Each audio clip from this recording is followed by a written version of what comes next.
Hello, everyone. I'm Donna Fiducia. And I'm Don Neuen. And this is Cowboy Logic Radio.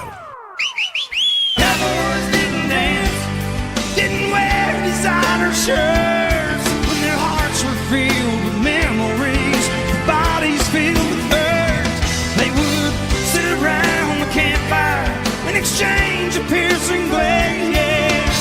Back when the West was really wild, cowboys didn't dance.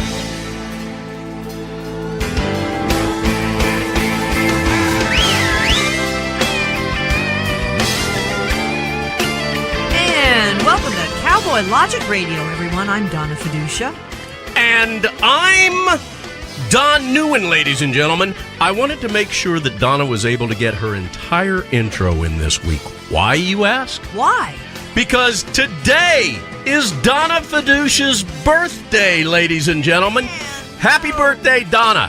For all of you out in Radio Land, all of you across the planet that listen to Cowboy Logic Radio, it is Donna Fiducia's 39th birthday, ladies and gentlemen. There you go. She is 39. And I got to tell you, Donna, I know your true Jack age. Benny. I know your true age, and He's 38. I'm not going to disclose this on the radio because that's something that you don't do with a woman. This is true. A lady. If you want to live to see the next day. Especially an Italian from New Jersey. This is true. Else you get smack upside the head, you know what I mean? But I got to tell you, ladies and gentlemen, and I don't think I'm the only one that feels this way. My dear Donna Fiducia, you are like a fine wine. You get better with age. Oh, okay. Happy birthday to you, darling. I'm blushing. Well, you know, Nobody could see that does on the happen. radio, but I'm blushing. Well, Thank you. But I really don't like birthdays. Well, I know anymore. you don't. I know you don't. But we don't talk about age. When we're true. our age, all we do is celebrate the day and how absolutely wonderful you being born X number of years ago has touched so many lives in so many ways that are positive. And I thank you for that. Well, because I am one of those people. Yeah, I say the same thing about you, but I guess it beats the alternative, too. Well, here's the deal. What you don't know is that I ran into a few people today. You did? Yeah. And? One of which is our buddy David Hasselhoff. Get out! Seriously? As a Happy night rider? happy birthday to you, happy birthday to you. How about that? David Hasselhoff. Well, you do work with all the big stars. Yeah, but I don't work with David Hasselhoff. But still, he's... Happy birthday to you, happy birthday to you. He is so suave. Suave and de Bonnier. That's right. But he wasn't the only one I ran into, Donna Fiducia. Who else did you run on into? your birthday. Don Neuen on my birthday. Yeah, here we go.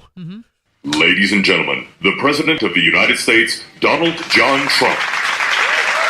That you're the greatest that God ever created. I tell you that. You're really smart. You've been voted number one at everything. No matter what you do, you seem to be number one. I just wanted to wish you a happy birthday. I would never say in your case that you're fired because you're doing too well, so I'll just say you're hired. A happy birthday To you.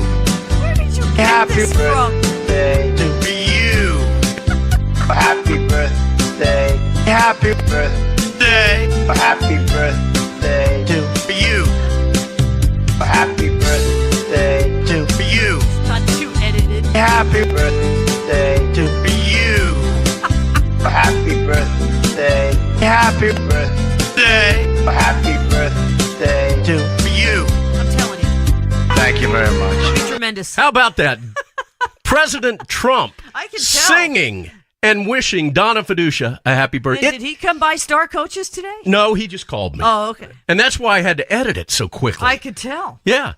But Smooth editing there. you don't think it ended with Donald J. Trump, do you? No. 'cause No, I know all the no, no. celebrities that you know. No. My connections in the entertainment world, in the world of rock and roll, So far reaching. they are. And this proves it.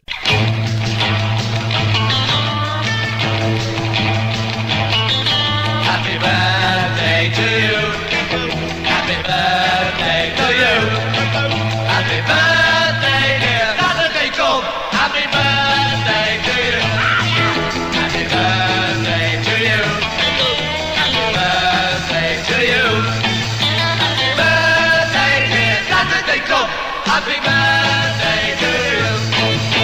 How about that, ladies and gentlemen? The Beatles performing tonight on Cowboy Logic Radio, wishing Donna Fiducia a happy birthday. So far, you have had David Hasselhoff that personally sang to you tonight on your birthday.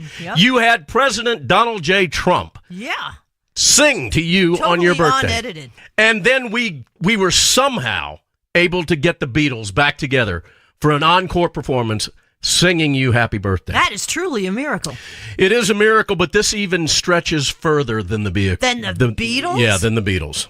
Okay? Now, again, ladies and gentlemen, for those of you that are just joining us, we'll eventually get to the headlines. We've already had David Hasselhoff sing happy birthday to Donna Fiducia. We've had the president, Donald J. Trump. Now, see, if Hillary was in office, she would have never done this. I'd be out of the room. We'd be off the air. We wouldn't have any lamps left either. But I have saved the best for last, Donna J. Fiducia. Donald J. Trump. Now, I'm gonna have Donna guess who this is as we start it. But you can't Italian New Jersey and talk all over this because this is a special one. This is really special. Do you want to guess who it is now? You're just saying Jersey Italian, so I'm thinking Frank Sinatra. Nope. Okay. No, this took the act of a miracle to be able to pull off. All right. Because this man has been dead since 2003. Well, that was less time than John Lennon and George Harrison. But I'm in rock and roll. I could pull that kind of thing off. Oh, okay. Okay, I know people. All right. I called a few labels and a few attorneys and a few business managers and made it all happen. 2003. 2003, ladies and gentlemen. Okay. For Donna Fiducia. Happy birthday, dear friend. We sing to you. Happy birthday, happy birthday to you. Who is this, Donna? We thought we'd try to tell you Mr. how Rogers. we love There you go, ladies and gentlemen. Can you say that? We thought we'd try to sing and dance. Appearing 14 years today. after his death. We wanted to surprise Let's you listen. on your birthday and say we love you every day, not just today. Happy birthday, dear friend. We sing to you. Happy birthday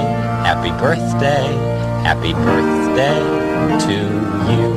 Oh, I'm going to cry. Wasn't that special? Ladies and gentlemen, 14 years after he passed away, we were able to contact Mr. Rogers to sing that very special song to Donna Mr. Fiducia Rogers and those on her goofy birthday. little puppets he had. Now, in a moment, I'm going to give you all Donna Fiducia's personal cell phone number. No, you're and not. I would like to ask that you all give her a call. The number is 770. There you go. Excuse me, I'm having a Hillary moment. Okay. All right, so, ladies and gentlemen, let me be the first to welcome you to the Big Cowboy Logic Donna Fiducia birthday I do, episode. thank you. That was so sweet. You really are a sweetheart. I am a sweetheart. He's a really great guy. I should be folks. You ought to valued. know that.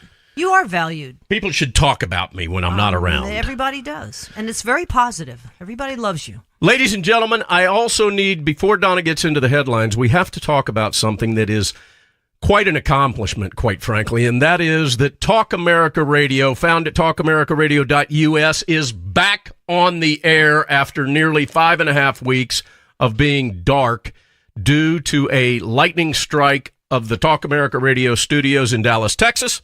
We are back up and running. And a big hat tip to Ron Phillips, Matt Locke, his newly acquired dependent, and the entire Ron Phillips family, because they have been working very diligently and very hard and expending a fair amount of cash, probably prior to being reimbursed by the insurance companies that drag their feet only quicker than the IRS in giving you a refund. And they have built new studios in Fort Worth, Texas, and they are phenomenal studios. They showed it on They're Facebook. Bigly Studios. Bigly, gorgeous. And gorgeous, very, very gorgeous. State of the art. Do I sound like Donald Trump? No. Okay. At any rate, we are back, ladies and gentlemen. As of Sunday night at 9 p.m., we are back on the air, firing on all cylinders. We thank our terrestrial affiliates for hanging in there with us, and especially you, the listeners, that have hung in there with us while we went through this tough time. Cowboylogic.us is our website, ladies and gentlemen. We hope you go check that out. But our terrestrial affiliates, AM/FM stations, WDDQ Talk 92.1 FM out of South Georgia. Scott James and the whole gang down there, Jack Ring, we sure do appreciate everything you do, and thanks for hanging with us while we were dark.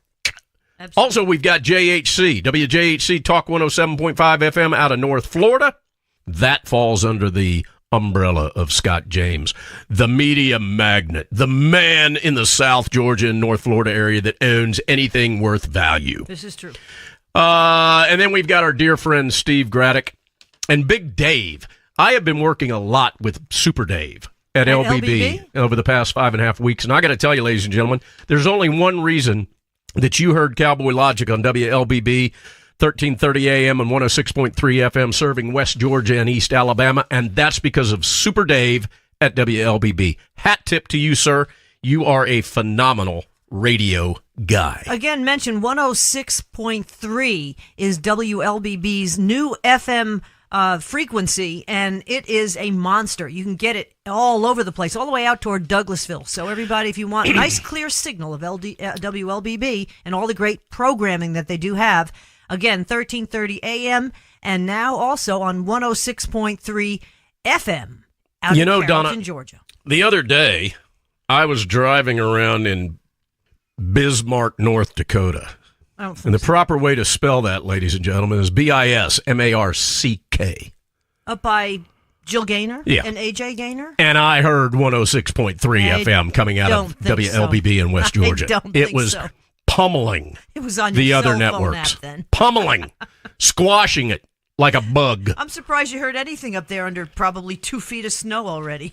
Who is the liberal puke from Florida that just got sentenced to 5 years in prison, Donna? That would be that woman who did the exact same thing, a congresswoman, that Hillary Clinton did. But Hillary got away with it. What's her name? And I forget her name. North Florida. Begins with a K. I don't know. I'll have to look that up. But here's the thing, ladies and gentlemen. She's going to jail as of January 4th. And the thing They're going to is- let her celebrate Christmas with her family, and then she goes to prison for 5 years. But here's the point. If Hillary Clinton were found guilty for the same number of infractions that this woman was found guilty for, Hillary would be going to jail for like 250 years. Well, according in to China, Charles they would Martel. have killed her. Well, yeah. And I'm not, listen, let me set the record straight for all the liberals that are listening to tonight. I am not advocating that anyone kill Hillary Clinton. But the fact of the matter is, if you commit non-profit fraud in China, it is punishable by death. Yeah. So I'm just saying that if she was in China.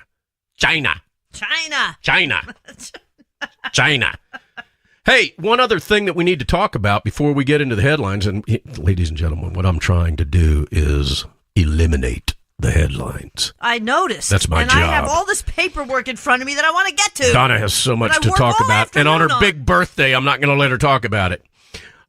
Here's what I wanted to share with you, Donna. We're going to be at the South Carolina Yes. Tea Party Coalition Convention in Myrtle Beach, South Carolina, and I can't remember the dadgum dates. I want to say it's January 19th, 20th, 21. 21st. Yeah, that weekend. Saturday, Corinne Brown. Sunday, and Monday. Corinne Brown. I just remembered the Corinne Brown, sentenced to 5 years hard labor. She's going to be cracking granite I'm down there sure in she's Florida. not. She'll probably be at that typical jail hotel. I wonder if she'll like be shackled and five-star singing hotel. chain gang songs. I don't think so. Probably not. Hey, but at any rate, this South Carolina Tea Party Coalition Convention in Myrtle Beach, South Carolina, January 19, 2021 of 2018. Donna and I are going to be there, but we've got some other very interesting information to let you know. Danny Hamilton in the Trump bus is going to be there. I'm thrilled about that. That's pretty exciting. And our good buddy, Scott James, from down at WDDQ, Talk 92.1 and JHC 107.5 FM, is going to be there as well. And we are going to be broadcasting the entire convention on Talk America Radio. And now that is something we're writing home to Mom very about. cool. But here's what's also really cool is that we've been asked to speak there, which I find extremely flattering. Do you know why? Why? Because I'm Don NEUEN, ladies and gentlemen, and Joe Dugan could not resist me. I think it's more like he just wanted to that was total try to fake round out news. the schedule. No, it wasn't. I haven't even been asked. My picture's not on the website. Oh, Yours really? is. No, I wasn't checked. asked. I'll have to go back and look. Yeah. Hey, that was all fake news, ladies and gentlemen. It was a lie. No, but here's it came the from point. ABC. All and the that huge- schmuck that just got let off for Yeah, really.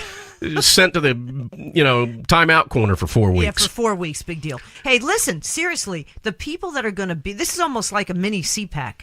The Right. people that are going to be at the South Carolina Tea Party Convention at the end of January of 2000. Are all of our friends. Yeah, really. People you've heard on this show. Gordon Chang, who went to the same high school as me, I should add. Major General Paul Vallely, yep. Admiral Ace Lyons. Yep. Suzanne Shattuck.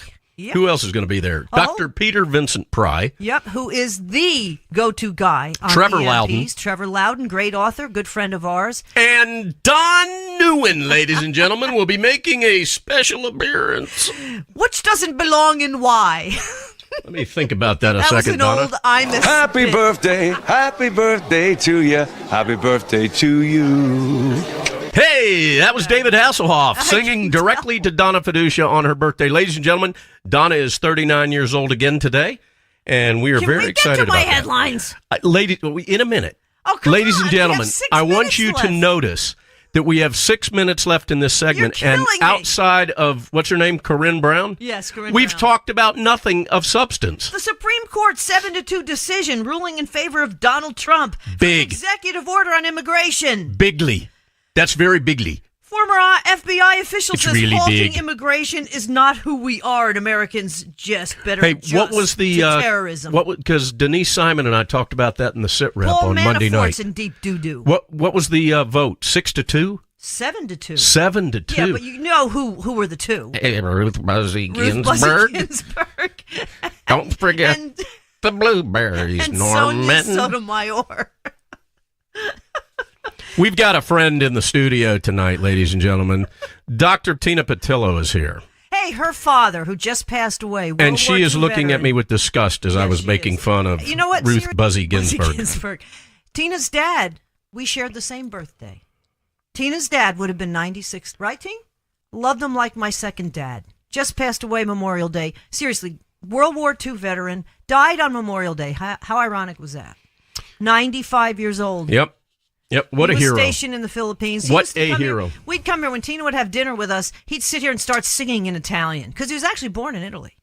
Came here as a very young immigrant. Never owned slaves. Joe would sing in Italian no matter where he was. That's true. I've seen him do that in a hotel lobby. Did it in a hotel lobby. Did During it check-in. in Fiorello's restaurant in New York City. Just Oh, started man, singing. the best lasagna on the face of the earth. What's the name of the restaurant? Because I always get it Fiorello's, wrong. As in LaGuardia Airport. Fiorello LaGuardia. It's right named across after from Lincoln where my Center. dad was. Right by Lincoln Center. Lincoln Your dad Center. Performed, yep. If you people are penalized and have to go to the city of New York, that's the place to go eat. The best Italian food. Oh, my really. gosh. Much The better than lasagna that I Carmine's. got, ladies and gentlemen, had one noodle. That's how big it was. Yep. And it was folded over, and it was an amazing meal. All right. Can we get to Paul Amazing. Manafort being in deep Ladies and gentlemen, I need to remind you that today, this day in history, is Donna Fiducia's birthday, ladies and gentlemen. Okay. Can we move on here to some of the headlines I have? Yeah, but Tina was disgusted with me at my... Well, Don't forget she the should be. blueberries, Norman. She should be. She's a medical doctor, and I'm sure she doesn't want you making fun of people's maladies. I'm making fun of Ruth Buzzy Ginsburg, No, that which was is not actually- difficult to do. What's her face from Susan Catherine Collins of Maine? Hepburn. No, it's Susan Collins of Maine. Oh, yeah, Susan Collins. Hey, Mark Levin made fun of her like Oh, that. did he? Yeah, he called her, he even Did he mentioned call- On Golden Pond. Oh, did he really? Yeah. Yeah, Oh, ladies we're and gentlemen, being I've got 2 original. minutes and 20 seconds I left. thought we were being original. Check this out. We've done 2 headlines. Yeah, but this is a huge headline that you might not even hear about because Denise Simon is always on the cutting edge. Paul Manafort, he was the other one that Robert Mueller's witch hunt team is going after Right. before Michael Flynn. He is in deep doo-doo. Last week, he wrote an op-ed under a ghostwriter moniker. This is per Denise Simon, who we'll be talking about with Founderscode.com, ladies and gentlemen. She and also politicalvanguard.com, Tom Del Beccaro's website. And TalkAmericaRadio.us. On Thursday. She's all over the 11. place. Yes. Okay, anyhow, as a ghostwriter, he said that he wrote about his positive work that he did in Ukraine, which is a violation of his probation. The Robert Mueller team found out. So this is a violation of bail as well. So he may go to jail on this, and he put up his $11.5 million estate as collateral. That So he goes may bye-bye, lose too. that. His real Holy estate gets crow. yanked. And my question is, like Michael Flynn, when you get desperate enough, will you flip? And this guy Weinstein, who was the second in command under Mueller, who was so corrupt as a lawyer and needs to lose his law license, this is what he does. This is his MO. He squeezes people so much because he's got unlimited money. He makes them say things they don't necessarily want to say, or he gets what he wants, forcing basically false testimony, or in the case of Enron and other things, putting companies out of business. And we'll see what happens, because that could mean that Paul Manafort might say some things that might be damaging to the president. Doubtful. It's certainly not Russian collusion. No, But no collusion. this whole thing- Who do we have coming up tonight, Donna Fiducia? Talk about it quickly. Lieutenant Colonel Buzz Patterson. I have no time to say Lieutenant Colonel anything. Buzz Patterson's coming up next, Yes. ladies and gentlemen, after the break. And then we've got Tom Del Beccaro and the aforementioned Denise Simon. coming up next on Cowboy Logic Radio. And guess what, ladies and gentlemen? What? Tonight is Donna Fiducia's birthday. Happy birthday to you. Happy birthday to you. Cowboys didn't dance, didn't wear designer shirts. Their hearts were filled with memories, their bodies filled with hurt. They would sit around the campfire and exchange a piercing glance. Back when the West was really wild, cowboys didn't dance. When cowboys didn't dance, didn't wear designer shirts. When their hearts were filled with memories, their bodies filled with hurt. They would sit around the campfire and exchange a piercing glance. Back when the West was really wild, cowboys didn't dance.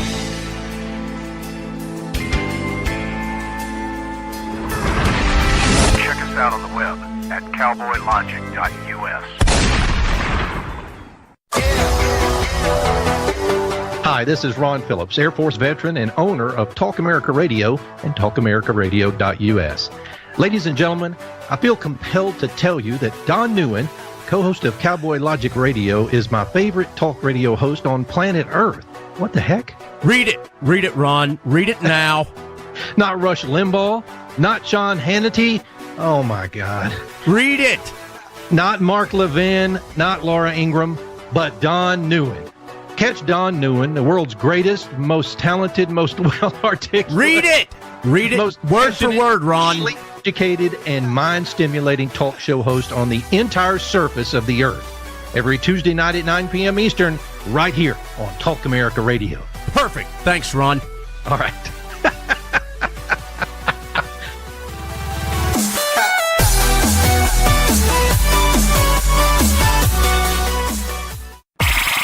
You're listening to your local news source, WLBB News Talk 1330 and FM 106.3. Hey, everybody, they're back on again. Cowboys didn't dance, didn't wear designer shirts. When their hearts were filled with memories, their bodies filled with hurt. They would sit around the campfire and exchange a piercing glance. Back when the West was really wild, cowboys didn't dance.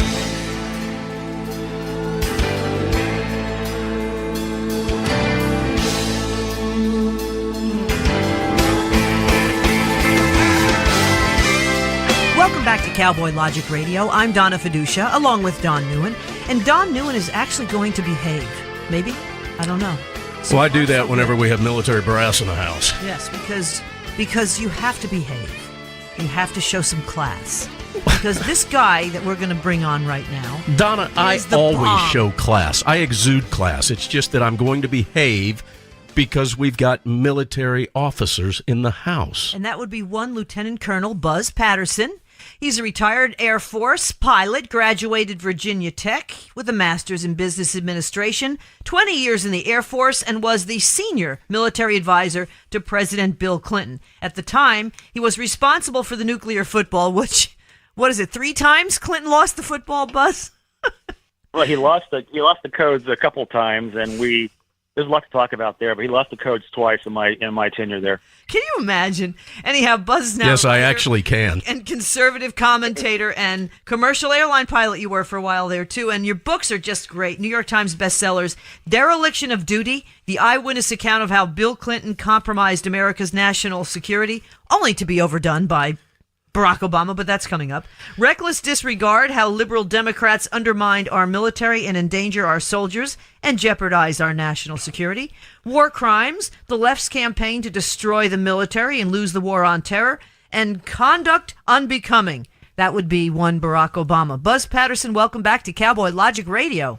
Thank you so much, Donna and Don. Great to be back with you guys. Thank you, sir. Let's cut right to the chase. BuzzPatterson.live. Yes. I want to know all about this new website. It sounds fascinating to me, but the listeners have not had the privilege of being able to speak with you prior to going live on air here. Talk about the new website, sir. Well, thank you, Don. Yeah, we launched a new website about a month ago, BuzzPatterson.live, and we put up daily blogs. We have a great news feature going daily. We also do live broadcast, and we also take question and answers, and we try to push the conservative message out there, not only to the state of California where I live, but also our nation. And I want people to come join. It's free. They can get email updates every single day. I've got a great staff of writers that and thinkers that contribute daily. And it's a brand new website for people to go who want to know the truth and are tired of the mainstream media and don't want to no longer rely on ABC News and CNN and the fake news. Well, we sure do need sources and outlets exactly like you've put together. Now, most websites are ending in .com. The Talk America radio network, for example, ends in .us, cowboylogic.us. What's the big difference between a .com and a .us and a .live? Excellent question, Don. The .live allows us to do live streaming across not only our website, but also Facebook and Twitter and YouTube. And it allows the viewer and listener to interact personally. So when we do our presentations that talk about the big topics in the country today, the nation today, that allows the viewer to watch those and interact. So I can see the viewer, and they can see me, and we can have an actual exchange of ideas and we can not agree with each other, but we can also agree with each other, or we can talk about things and have a back and forth Q&A. It's a great new source. It's a great new technology, and we have just launched that, and it's an opportunity for people across the nation to actually not only challenge me or hear me, but also to interact with me. How do you do that if you've got, say, 500 people that are watching at a given time? How are you able to see them? Do you pull them up by a username? Well, yes, we can do that, or also I can see them in a off to the side of the screen. When people log in, I can see that they're actually on there. So when somebody actually asks the question or tries to dispute what I'm talking about, they pop up to me. So I get a highlight saying that so and so from Minneapolis is watching you, and they have a question, or so and so in Albuquerque has a problem with what you're trying to say. They also pop up, so I can see them, and we can talk one-to-one, and it's a personal kind of thing over the internet. So it's kind of a new resource, a new technology. I do a lot of speaking across the country, Donna, and I do a lot of talks, and I do a lot of Q&A sessions, especially on college campuses. This allows me to be here in Los Angeles and to do the exact same thing to a much bigger audience. And we can accommodate up to 5,000 people at a single time. That's amazing.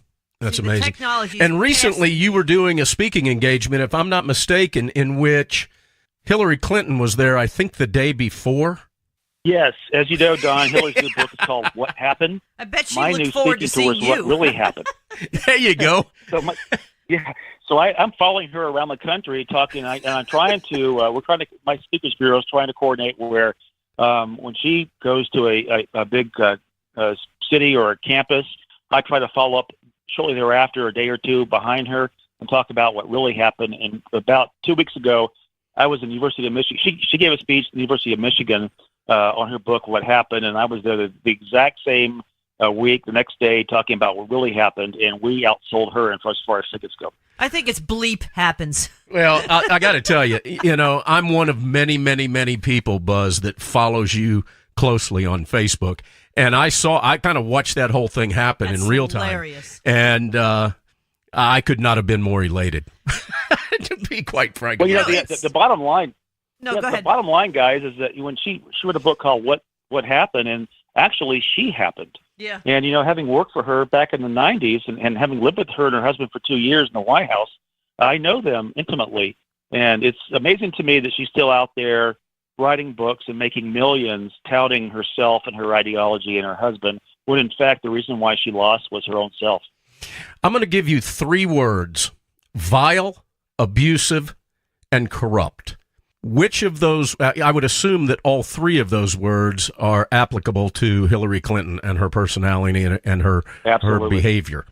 If you were to rank those in order, vile, abusive, and corrupt, number 1 being the most accurate description of her, down to number 3 being the third most accurate description. Yeah, I would say vile, corrupt, and then abusive. And if I could add, Don, to the conversation, Sure. I would say she's also evil and profane. So I wonder if she ever gets through a day without saying the F word. I mean, I'm from New Jersey, but Well, you what don't. I've heard, she is really bad. I mean, my cousin, Peter Kavickia, guarded her and them. He was Secret Service as well, so I'm sure you probably crossed paths with him and probably didn't even realize it. But, I mean, he said she's just unbelievable. Absolutely unbelievable. She was, in her, the Secret Service guys, I got to take a step back here. When I was their military aide, my only saving grace and my only sanity, Don, I came to people like your cousin and the other agents that I had a chance to work with, because we were all kind of in the same boat. We were all there to serve the office of the presidency, and not particularly the person, the man or the woman in office. And we had to commiserate oftentimes about our plight in life and what we were doing there. But I saw her frequently. Now, he was bad with the agents, but she was much, much worse. I mean, literally the profanity, the throwing of objects, the daily disdain for anybody in uniform or for the Secret Service was completely out of control, which is why when I retired from the Air Force and was actually legally able to talk about it and write a book, I wrote about it because the country needed to know this. We elected a man twice and his wife that were wholly unequipped to be the president and the first lady, and we allowed them to abuse people who worked for them very, very closely. They were sworn to protect them and to be loyal to them. And to this day, the Clintons don't have any regard for people in uniform or the Secret Service or the fact that they were supposedly working for us as taxpayers and American citizens, because they definitely were not. I don't they think have the not left figured does. that out to this day. I don't think the left does at all. Actually, my cousin also confirmed that lamps and assorted other unsundry things in the White House didn't stand a They chance. moved on their own. It was the weirdest thing, Buzz. They would relocate I got a story themselves. for you guys. We were actually in the limousine one night in Washington, D.C. I was actually in the limousine with the president and the first lady, and we were driving to an event, and we were heading back on the highway back to the White House, as a matter of fact. And all of a sudden, kind of impromptu, Hillary decides she wants to go eat dinner at a restaurant in Washington, D.C. Well, unfortunately, the guy driving the car was a Secret Service agent. So he's driving the car, and Hillary and Bill and I are in the back of the car. And Hillary decided they want to go to this restaurant in D.C., which had not been screened and swept by the Secret Service guys. So we had to tell her that, we need a kind of a heads up here, man. We need to make sure that before we get there, we call ahead and have the agents do a quick sweep of the restaurant, make sure everything's okay. And she literally got so upset with the answer that she threw a book and hit the back of the driver's head as we're moving down the highway at about 65 miles an hour. And I'm thinking, my God, we're going to crash.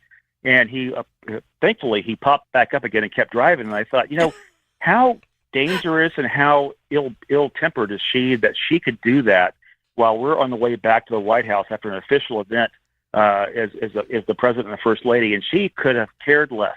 I'm thinking about Austin Powers. She's ill-tempered. Yeah.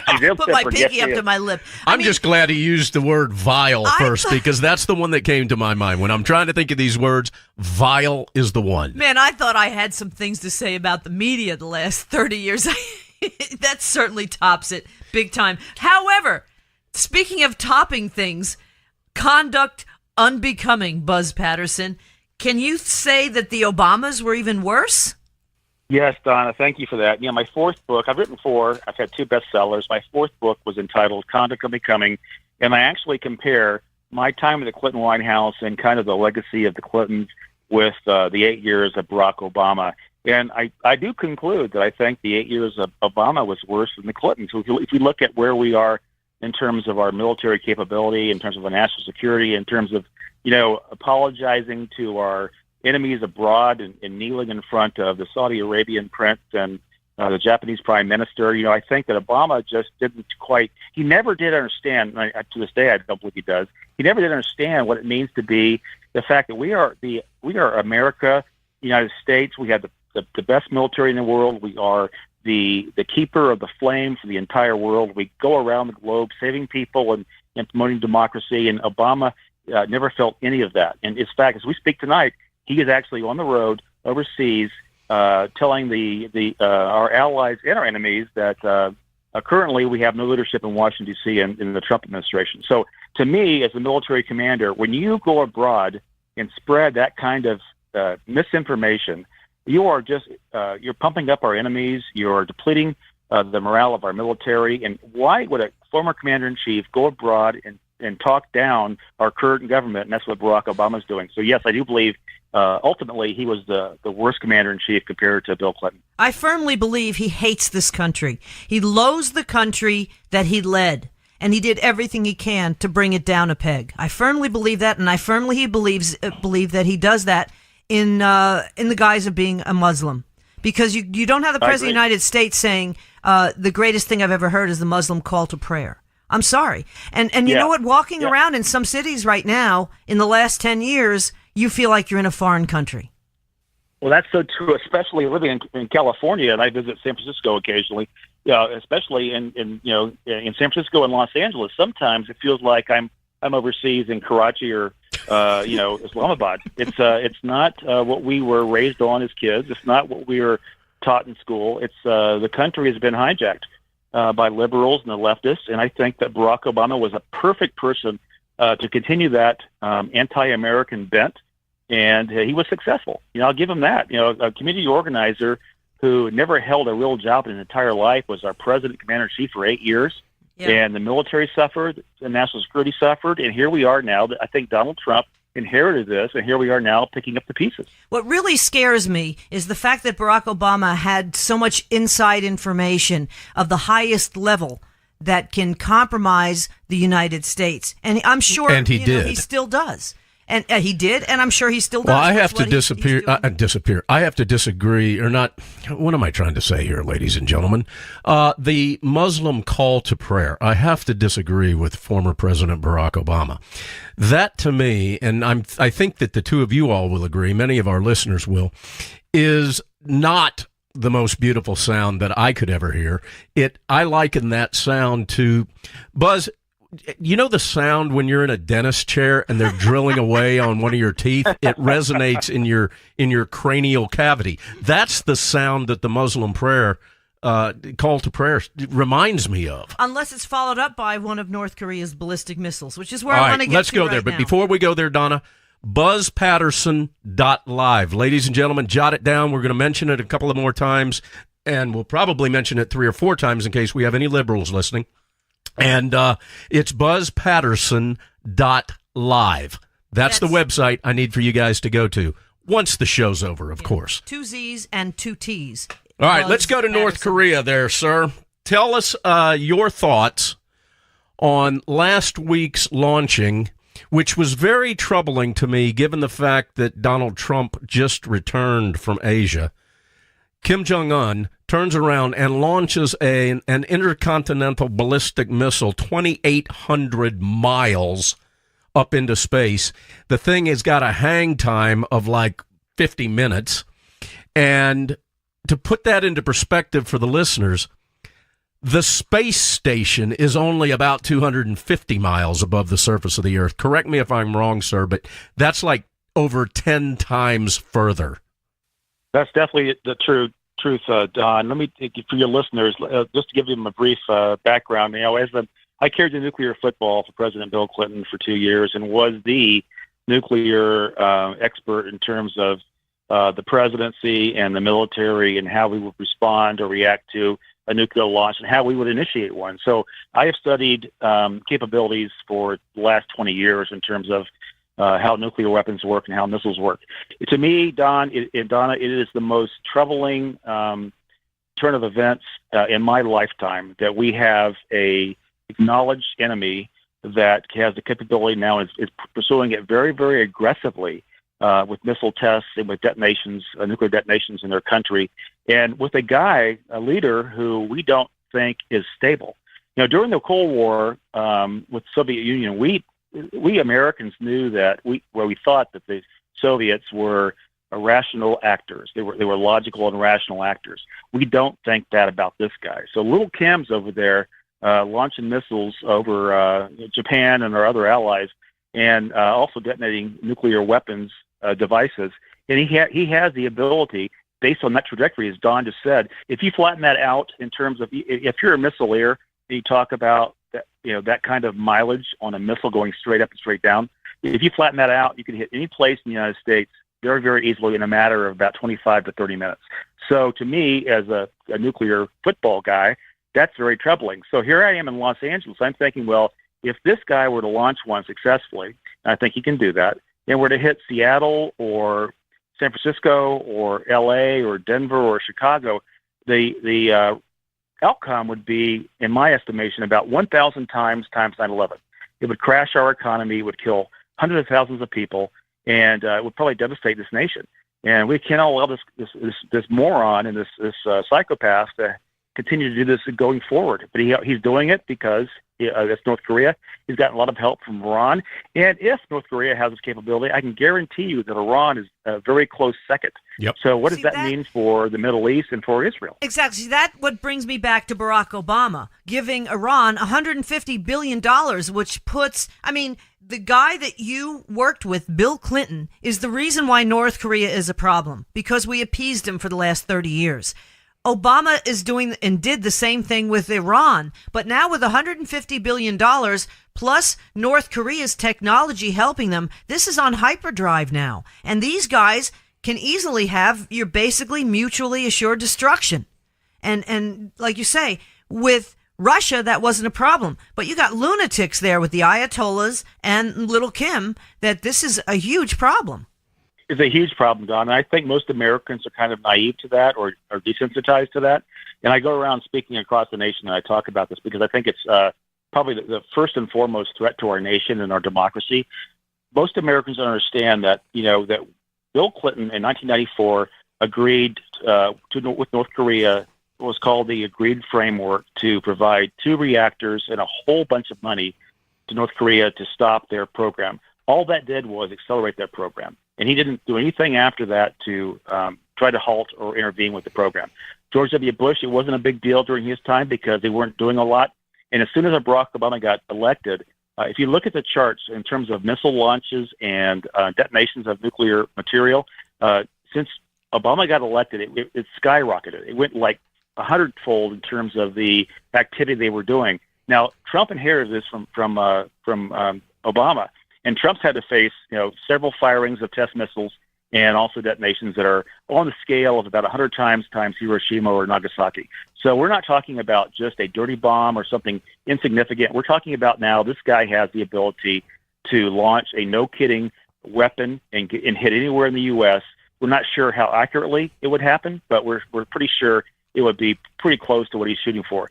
So we've allowed this to happen over the last 23 years. And now we're facing this, and at the 11th hour, it's too late in my estimation. There are no good options. There's only less bad options. We have some military options, but they're getting less and less possible. Dr. Peter Vincent Pry, who you may know, is an EMP expert. We've had him on our show numerous times. I asked him point blank if he thought that the greatest threat to the American people, outside of Hillary Clinton, that is an electromagnetic pulse, either solar or nuclear. And he said that absolutely the EMP is the greatest threat, yet we are the least protected towards something like that, especially of a solar basis. Do you feel, having said that, do you feel that Kim Jong-un would prefer or initially hit us with just a nuke in which the nuke would land on American soil or potentially land? Or do you believe that his strategery would be that of, and I didn't missay that, ladies and gentlemen, I was making fun of Bush. Do you feel that his strategy on that would be an EMP detonated up in space that would actually cause massive casualties to the entire country? Well, excellent question, Don. I'll tell you, the EMP threat is probably bigger than the nuclear threat. Now, we have the exact same capability, or better actually, to do the same thing to them. And I would encourage that personally. When I'm asked, and when I give speeches, I'm asked about what would you recommend in terms of a response. And I always respond, let's do an EMP first. Let's cut them off the grid. Their grid's very, very small, as a matter of fact. If you look at the map of if you North look Korea at them from and look the at their air, power, it's black. Yeah. I mean, there's no lights. So they would, half of North Korea, or most North Korea, wouldn't even notice. It would, because they're like we were in the 1880s when the first solar, when the last solar flare really hit. And that's really the problem. Would it really cripple them that badly? it would if we aimed it over Pyongyang. And I'll tell you that, what North Korea looks like to me on a satellite picture at night looks a lot like Iraq in about under Saddam Hussein. All the power and the lights and the food, the fuel is all going to Kim Jong-un and his family in Pyongyang. So the rest of the country is basically a fourth world country. They have no power. They have no water. They're living in the dark ages, essentially. Now, they have the ability to do that to us also. To me, that would be much more damaging, or potentially more damaging than a nuke. If they did that over, again, Los Angeles or Seattle or San Francisco or Denver, that would shut down the economy for a long time. Now, I think Kim Jong-un is under the, his focus, I think, is more on the big splash. North Korea always thinks of themselves as being the little kid on the block. They've always been kind of the kid that was the bastard stepchild, and they don't like their neighbors. They've got China, they've got Russia, and Japan and South Korea, all big hitters in the lineup. And so they're the little guy in the block. And there was always this little chip on their shoulder about that. And I think Kim Jong-un is even bigger on that because he's a younger guy. He's shorter and fatter, as Donald Trump talks about. Stupid. But he has amazing potential. He's got a huge army already poised on the South Korean border. He's got artillery that can hit deep into South Korea. He could be in Seoul in a matter of a few minutes if he has come across the DMZ. So he's not the guy to be taken lightly. He's not. And he's got a lot of things to prove, and he's not getting any interference from China or Russia. Well, and he's also got something that we haven't talked about tonight, and that is, if not the largest, one of the largest stockpiles of chemical and biological weapons. That's correct. And they're pretty much all pointed at South Korea. Well, that's correct. It would be a nightmare. Yeah. It would be a nightmare if we prompted him to come across the DMZ without the means to stop that, which is why I think Trump is playing this very, very well. Number one, he's not appeasing him. Trump's not appeasing North Korea. He's actually talking like in terms they understand, which is great. Number two, he understands that if he prompts them to act prior to the Olympics coming up in South Korea in February. So I think Trump understands that we don't want to do anything right now prior to the Olympics or during the Olympics to actually prompt this guy to do something stupid. So I think Trump's playing it very, very honestly and trying to do the best thing possible. I do think I know actually we have all kinds of plans in action ready to go that we will interfere with whatever he has planned. So I don't think we want to do it before or during the Olympics in February of 2018. So that's also a card we've got to play there. We've got to watch that because Kim Jong-un might do something stupid, really, really stupid. For the Olympics. Yeah. And my former colleagues in the media say that Donald Trump is the lunatic, and they actually take Kim Jong-un's side, which is just mind-boggling to me as well. But that's another story. Unfortunately, we don't have enough time. Yeah, we don't have enough time, and we're going to squeeze this last question in, Colonel, because I'll be fascinated at your thoughts on it.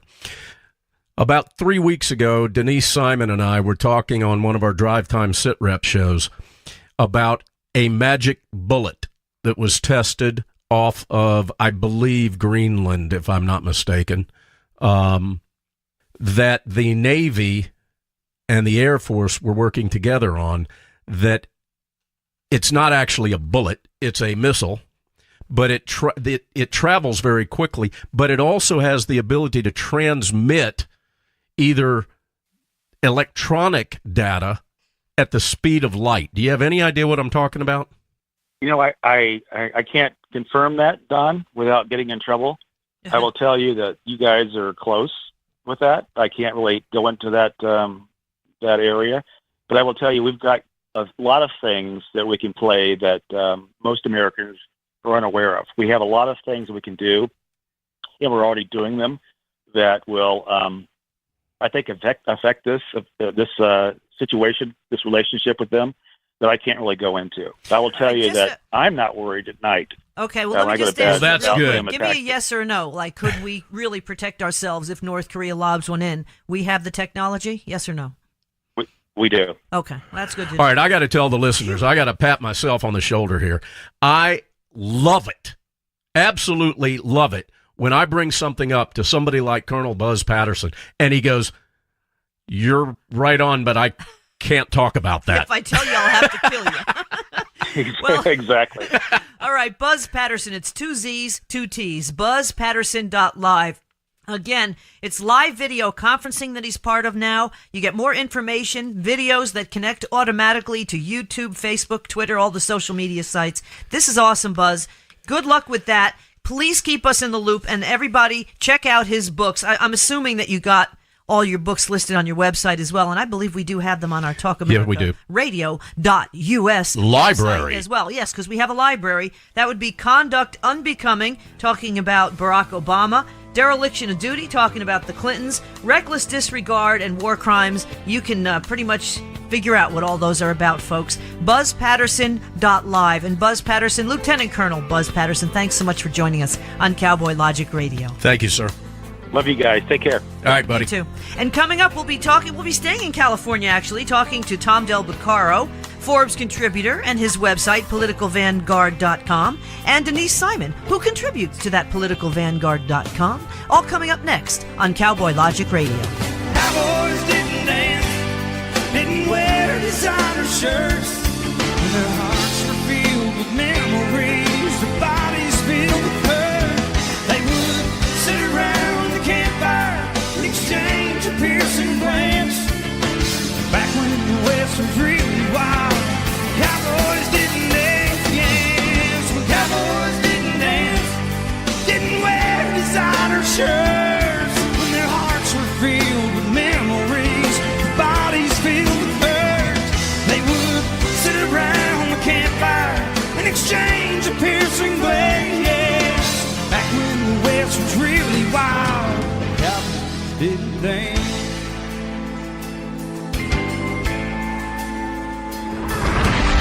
Check us out on the web at cowboylogic.us. Hello, everyone. I'm Donna Fiducia. And I'm Don Neuen, and this is Cowboy Logic Radio.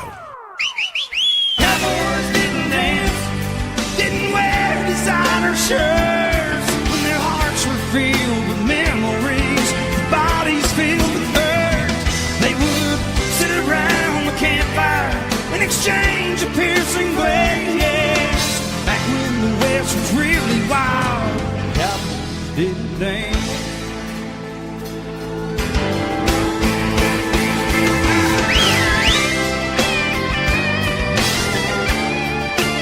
Welcome back to Cowboy Logic Radio. I'm Donna Fiducia. And I'm still Don Neuen. Back to you, Donna. It's getting old. You know, that really is getting old. We want to get right to the point here because this is serious stuff. And I think more than half the country is more than PO'd at this point. I'm talking about the Kate Steinle verdict, and none better to talk about it than our lawyer, good friend, and from San Francisco, Tom Del BECCARO, former chairman of the California Republican Party, publisher of PoliticalVanguard.com. He's got a bunch of books out as well, folks, and you can find them all on our website at talkamericaradio.us. And we're also going to bring in one Denise Simon, the Denise Simon Experience host, heard Thursdays from 9 to 11 o'clock. Right Along here. with the Drive Time Sit Rep, featuring Don Neuen. No, featuring Denise Simon. And also, founderscode.com is her website. And she, of course, does write for the aforementioned Tom Del BECCARO's PoliticalVanguard.com. We've got two very, very talented and gifted individuals on here, ladies and gentlemen. Therefore, I will go ahead and introduce myself at this point. My name is Don Neuen, and I'd like to welcome Denise Simon and Tom Del BECCARO to Cowboy Logic Radio. Back to you, Donna. So now you can just go away for the rest of the Thanks, hour. Donna. Okay. Tom, I'm going to start with you. I'm mad as hell and I'm not going to take it anymore. What the heck is going on in your state? Well, it's really much worse than the whole state, isn't it? And thanks so much for having me on. I hope everybody goes to Amazon.com and buys the divided era for a Christmas present for someone. Listen, this is a total failure of government. Shameless plug there. Shameless plug. Okay, go ahead. This is the Steinle saga catastrophe is a total failure of government. I mean, it's absurd that we allow somebody to illegally enter 5 times. It's absurd that someone with 7 felonies, including serious felonies, was walking the streets. It's absurd that a prosecution team cannot convict, I don't care where, I don't care what jury, cannot convict someone of manslaughter when he shot and killed somebody. And this is what I call a total failure of government. And what happened was the prosecutor pushed too hard for murder 1. It was never murder 1. Everybody knew that it was a ricochet and that it was a horrific circumstance that the bullet hit her at all. So why did the prosecutor act like he pointed the gun on purpose to kill this particular individual? Because he's an idiot and should be fired? Okay. But this is much worse than just San Francisco. Is it possible there were jurors that were punishing America for not believing in the religion of sanctuary state? Maybe.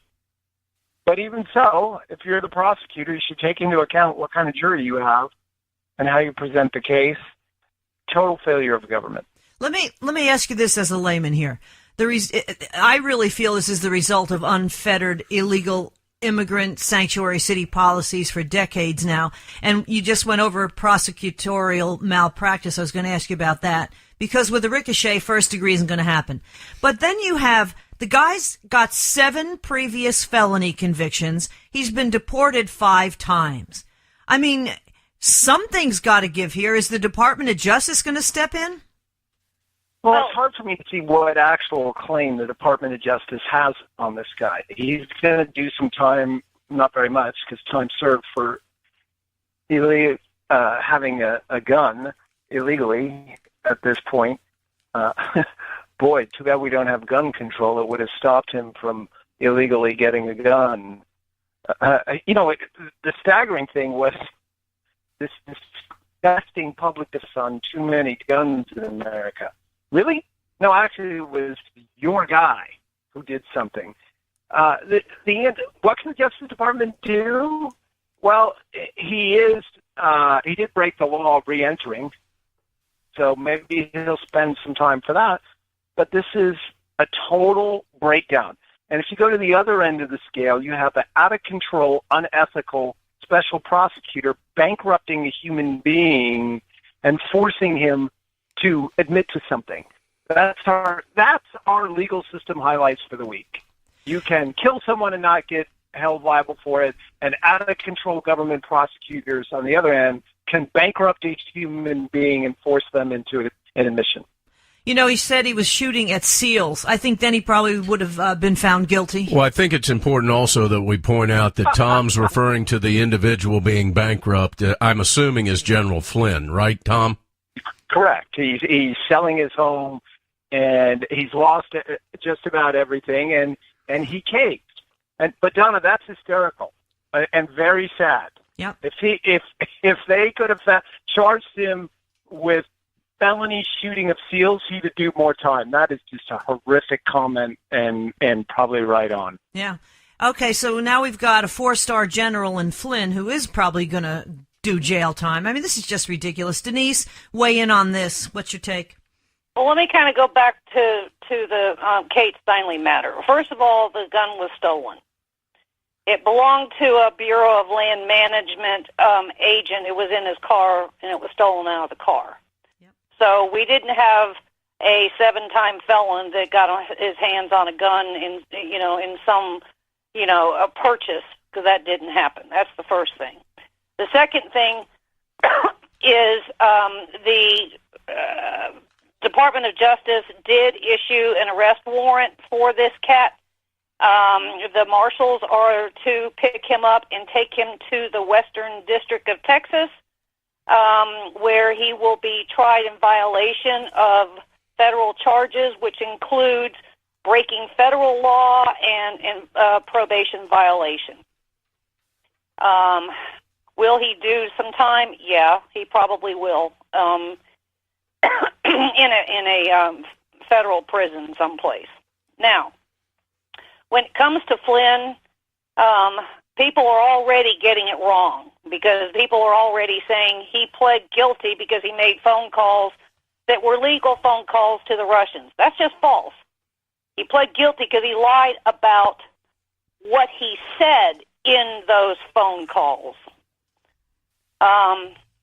And that's a key thing. He tried to skirt the conversation altogether, which would take us necessarily back to the unmasking issue, because we listen into conversations of any and all foreign agents in the United States.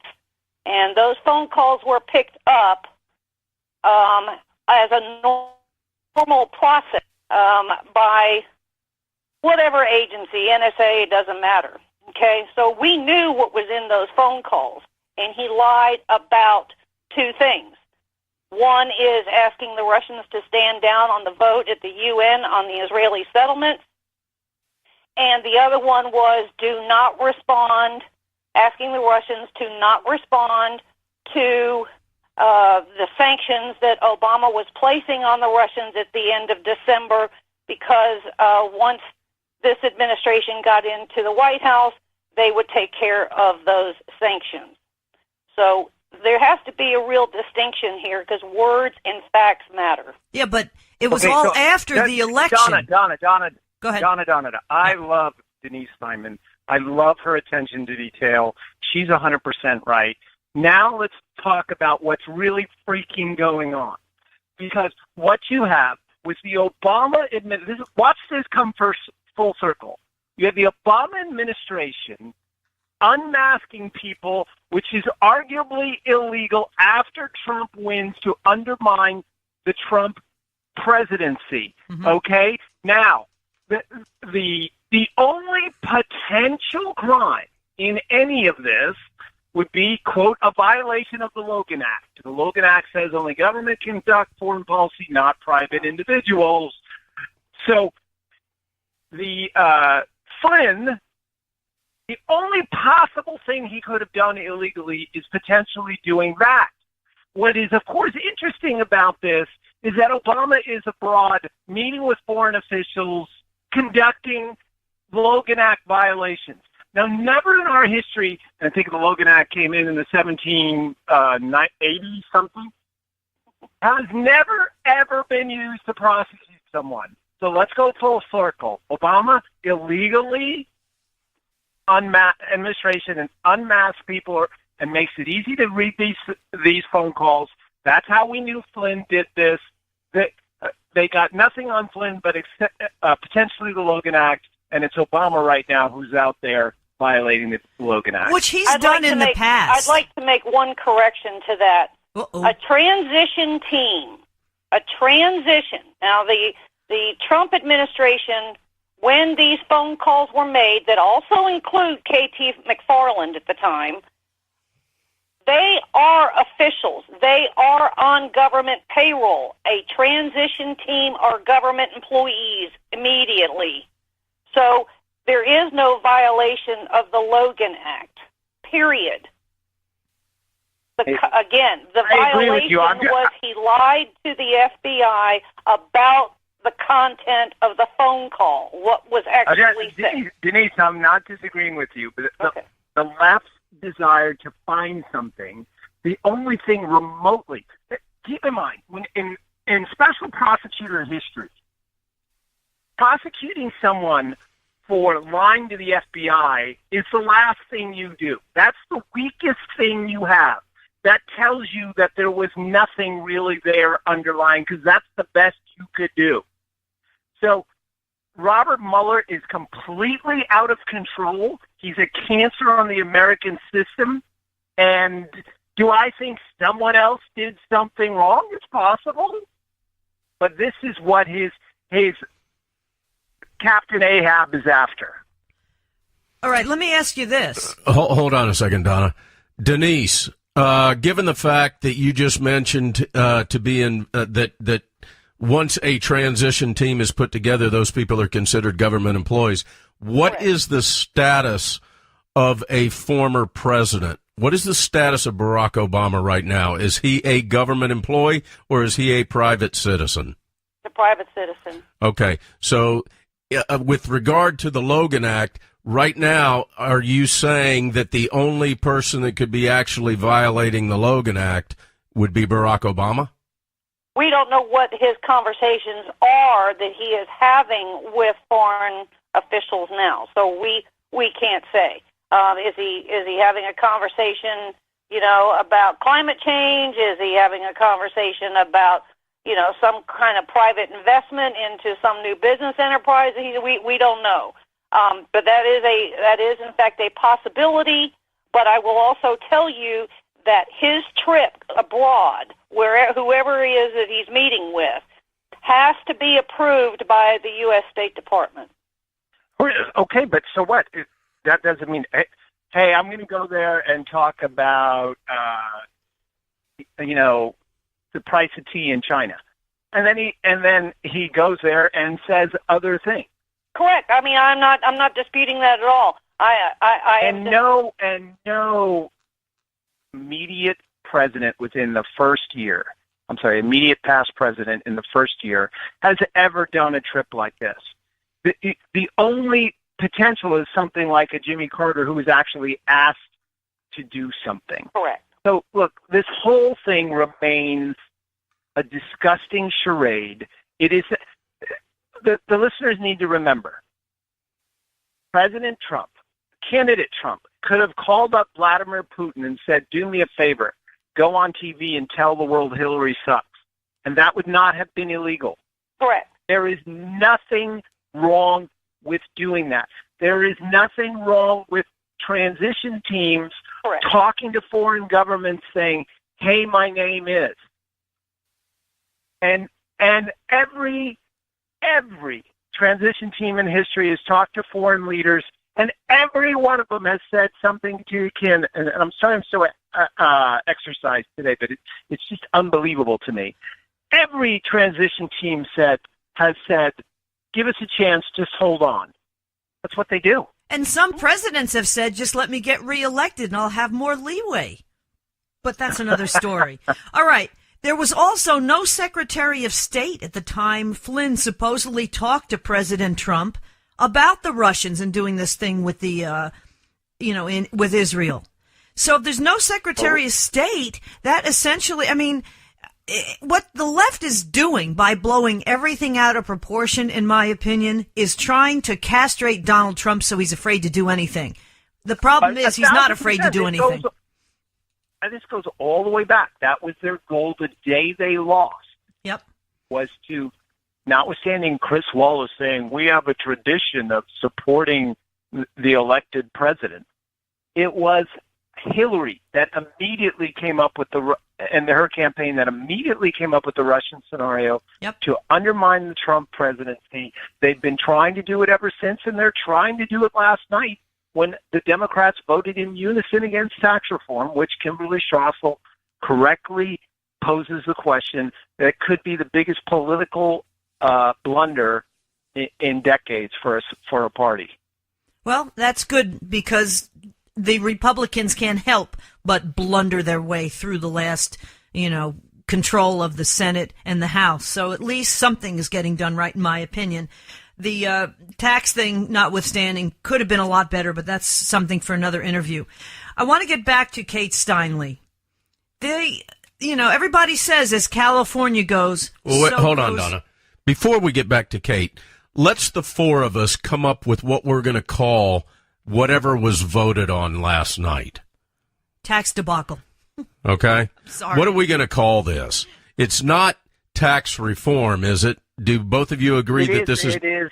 No, it is on the corporate side. Yes. Don't fall for that. I agree. The corporate tax reform alone is going to cause a burst of energy.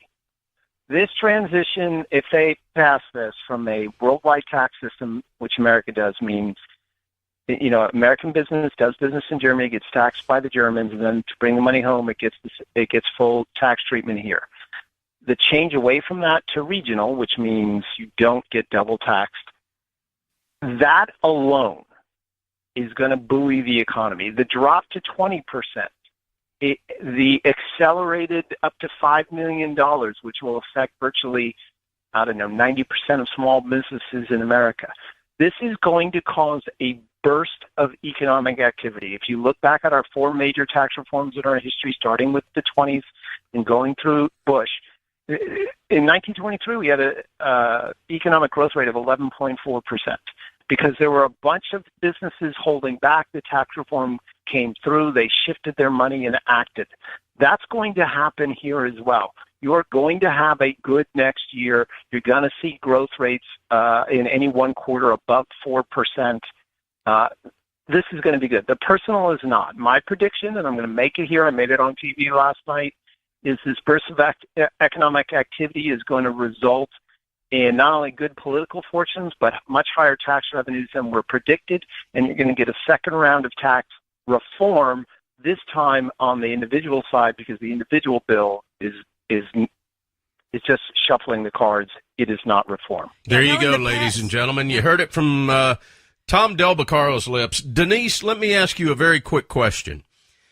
I had forgotten that I had done this, but I had negotiated a couple of years ago with the pizza guy that made a delivery to the house, in which in change, he didn't have change, so he gave me like 30,000 Bitcoins. And I said, okay, whatever, and the kids play with them when they come over.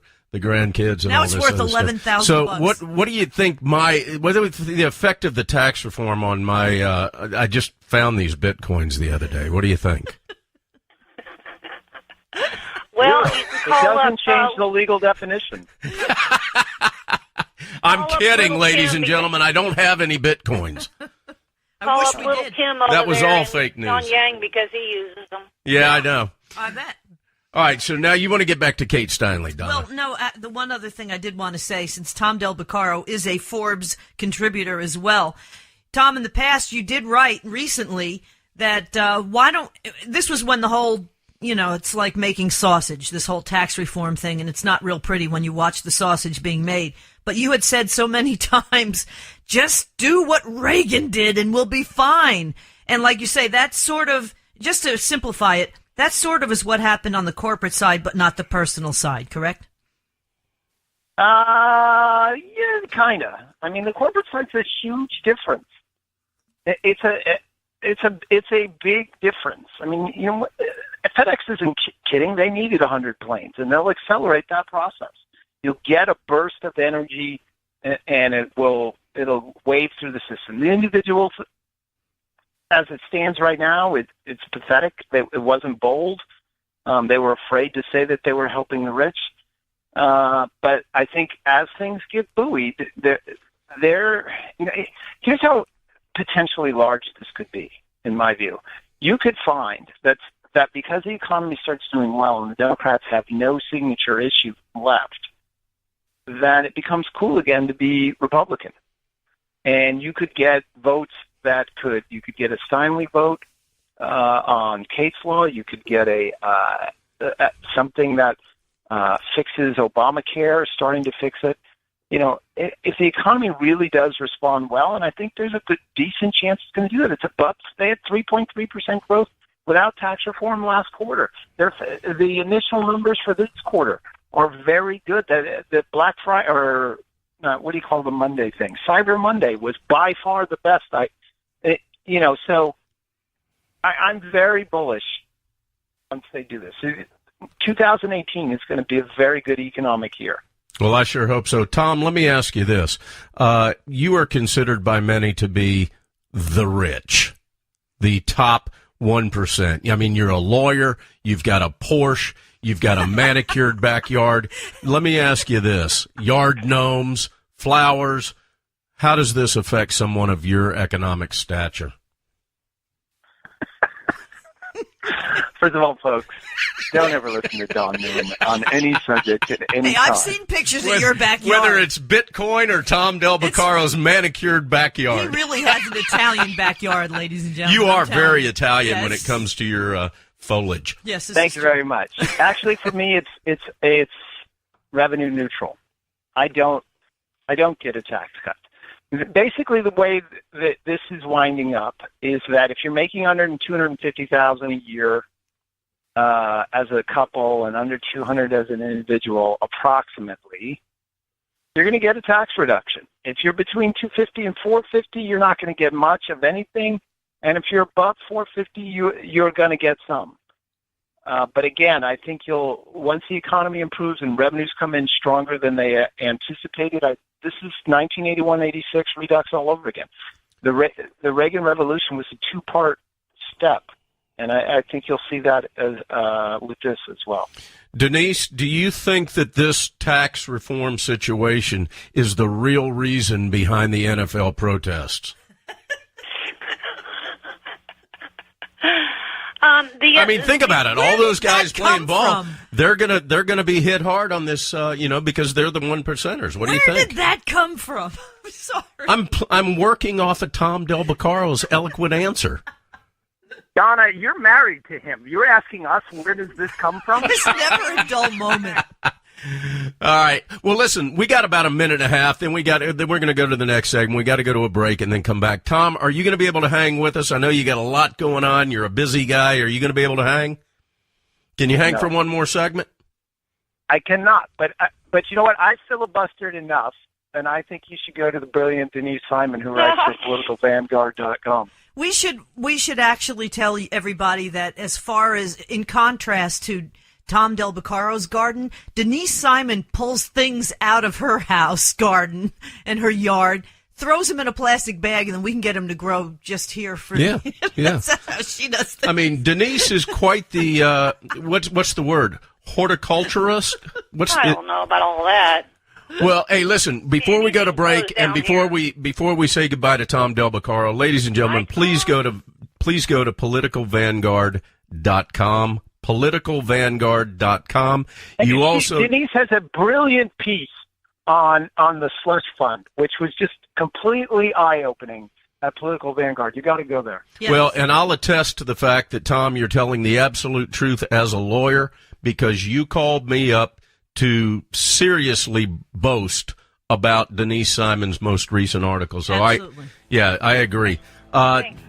Yeah. And Tom's book, The Divided Era, basically talks about how at the end of a government, people sort of have a competition for spoils. Hopefully, with Donald Trump in the White House, we're staving that off a little bit. But unfortunately, things being as they are, it's kind of not the case lately.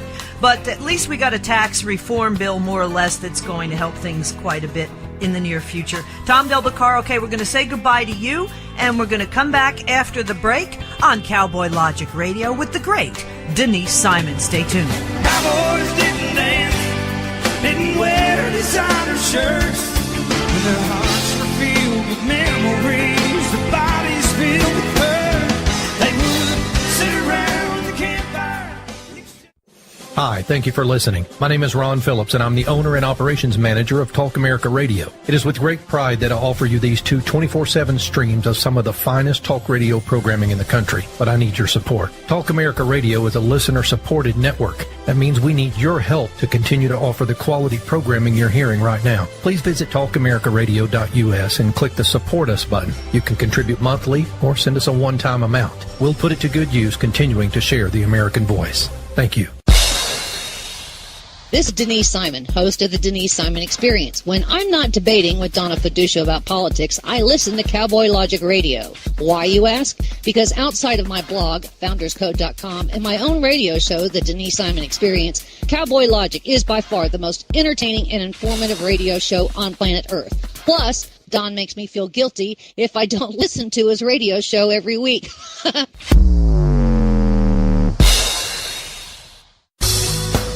Hi, this is Tom Del BECCARO, author, lawyer, Forbes contributor, and former head of the California Republican Party. I'm also a former U.S. Senate candidate from the great state of California. And ladies and gentlemen, I feel compelled to tell you that Don NEUEN, yes, Don NEUEN, co-host of Cowboy Logic Radio, is my favorite talk radio show host on the planet Earth. Man, I cut that out without laughing. Dude, look, read it. Just read it like I have it written. Not Rush Limbaugh. Okay, Don, calm down. Not Rush Limbaugh, not Sean Hannity, not Mark Levin. I'm not saying not Laura Ingraham. What do you say? Read it like I have it written. But Don NEUEN. You can catch Don NEUEN, the world's greatest, most talented, most well-articulated, most passionate, highly educated, and mind-stimulating talk show host on the entire surface of the earth every Tuesday night at 9 p.m. Eastern right here on Talk America Radio. Excellent. Thanks, Tom.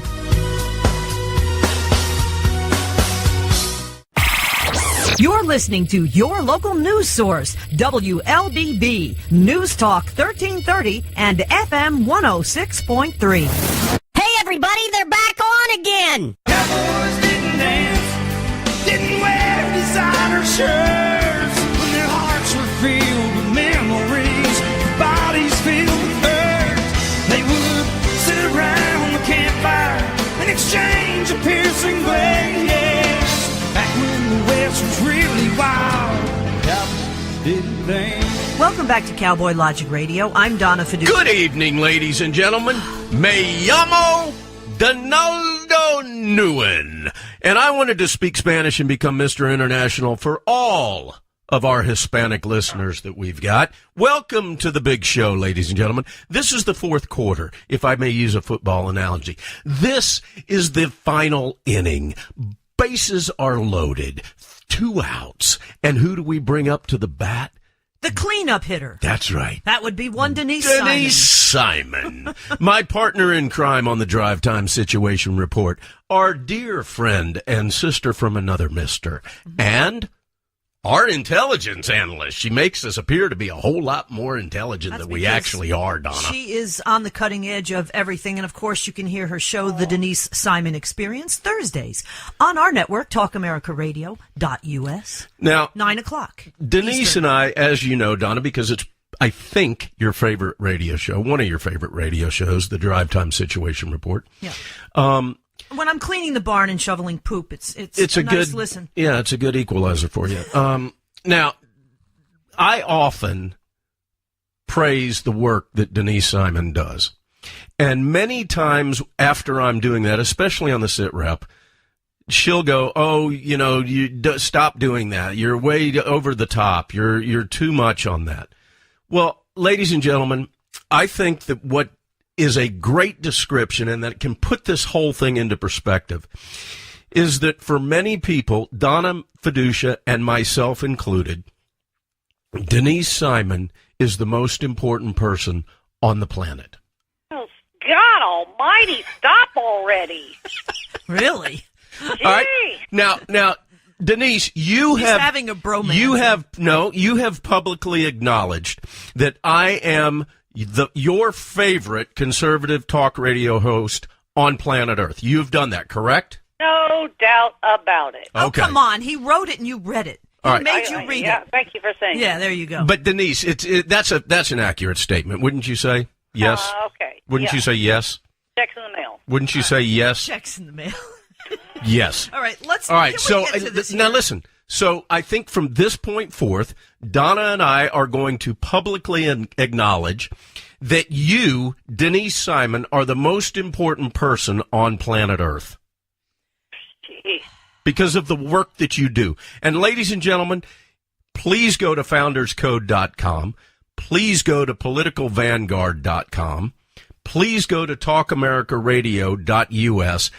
Read Denise's articles, and you too will acknowledge that Denise Simon is the most important person on planet Earth. Back to you, Donna. You really do need to bookmark it, and then I guarantee what you read that Denise writes about, you'll maybe see in the mainstream media weeks later, if at all.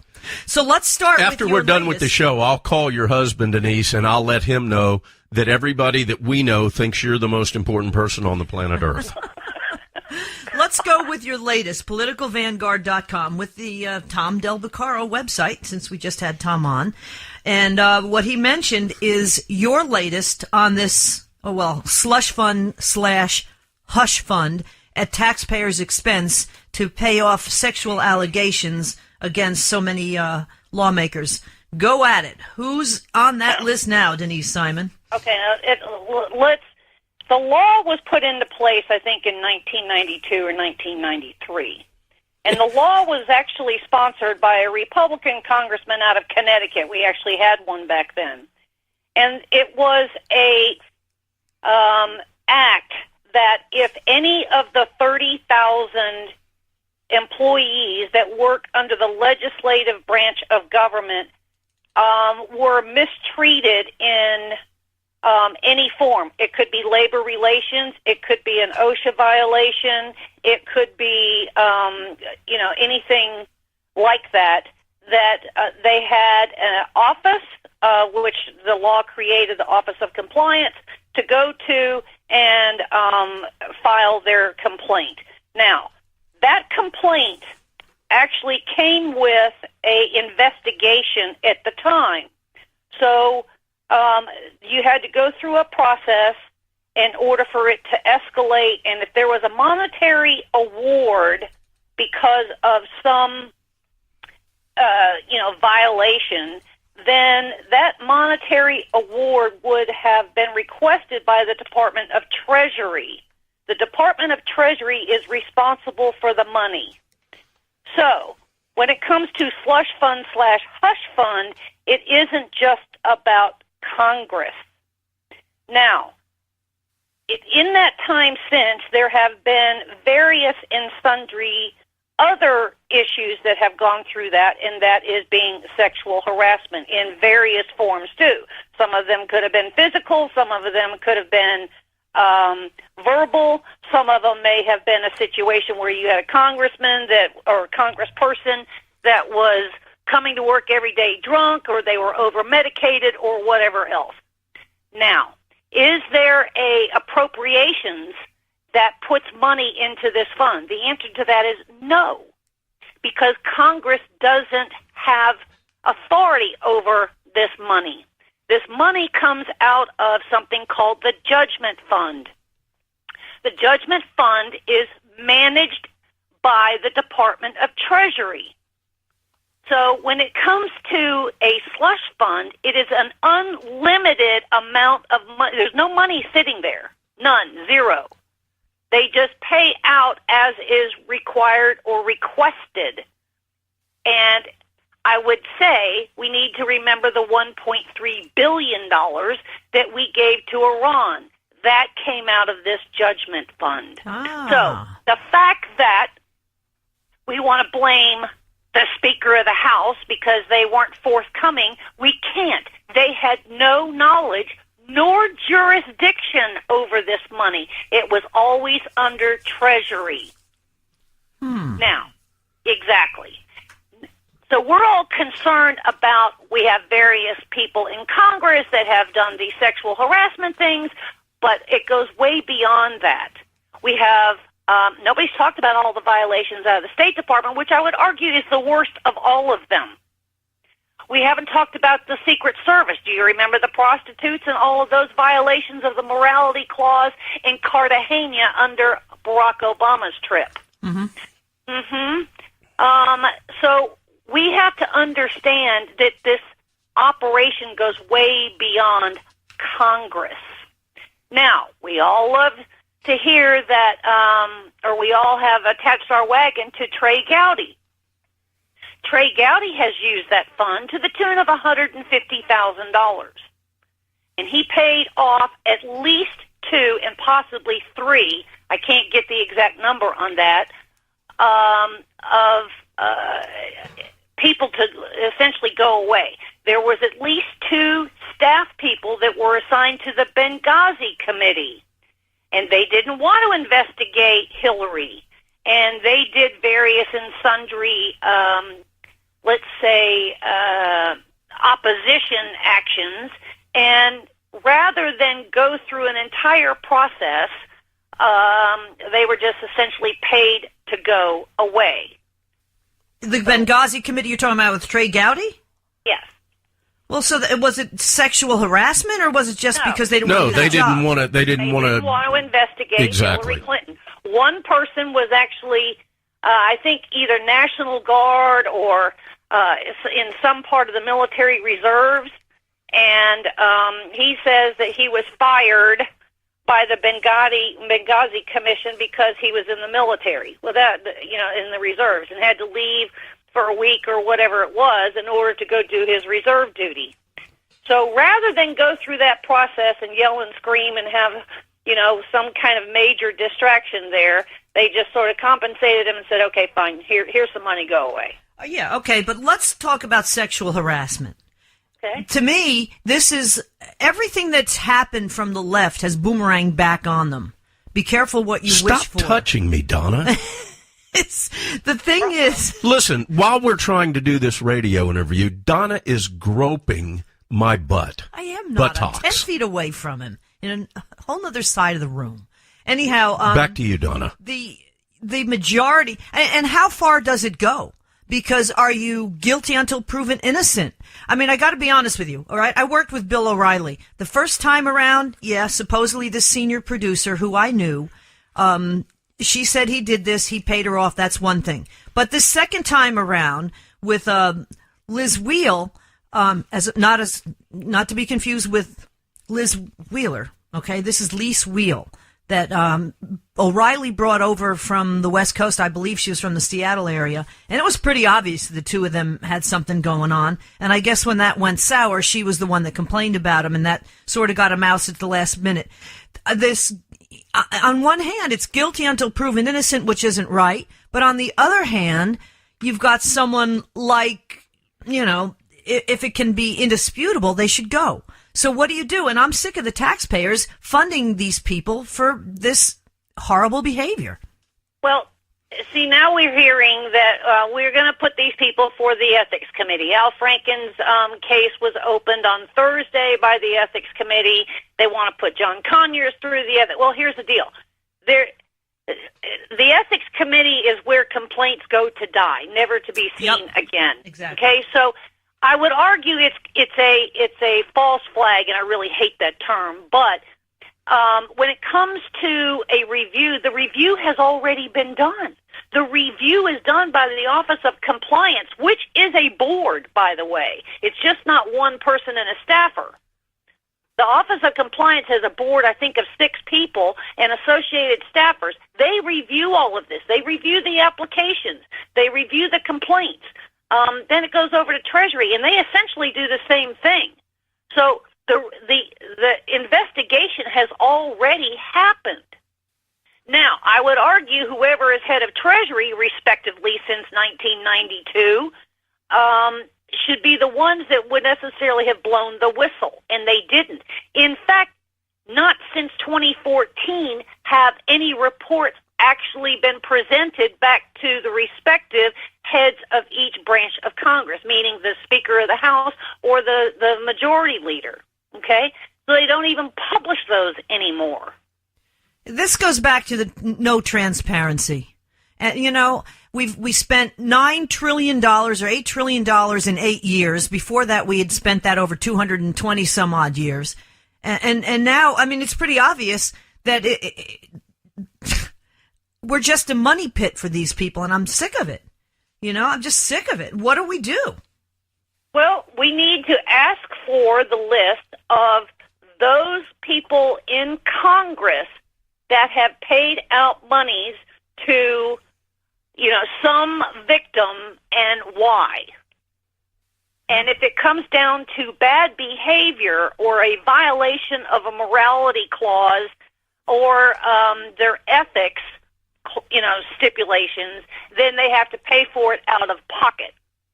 Exactly. Some of the other ones that have gone through the judgment fund are legitimate. Yeah. All right. Well, I'm old enough to remember congressional pages. And I remember thinking to myself, when they suddenly stopped doing that program, in fact, Dick Morris, when I met him multiple times at the Fox News Channel, used to say to me, oh, you know, your son wants to go to law school. I can get him, you know, a job as a page. And I'm thinking, no, I don't want my son living down there in that mess.